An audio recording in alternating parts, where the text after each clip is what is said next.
国安局长蔡明干昨表示，对去年到今，因总共有掌握到130万条争议信息。经过过日了后，每礼拜错误假消息就2万条到3万条。台湾事实查核中心表示，台湾连续几多年拢是受到上侪假消息攻击的国家。因也发现讲，这假消息大量传播背后，拢是有系统性伫咧运作的。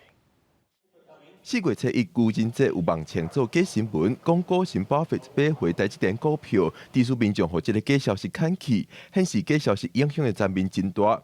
其实假消息比大家想的加真多。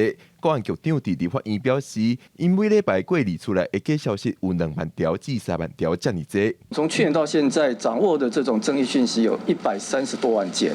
那就国安局，我们是一个国家的情报机关，那我们注收到这些相关的争议讯息，我们会做初步的筛滤。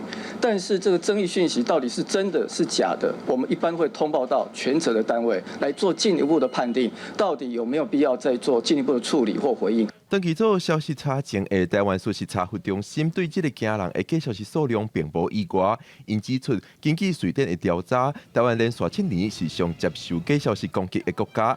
中心这几年也发现假消息的数量愈来愈多，通看出是有系统性的结构来执行假消息的传播工作。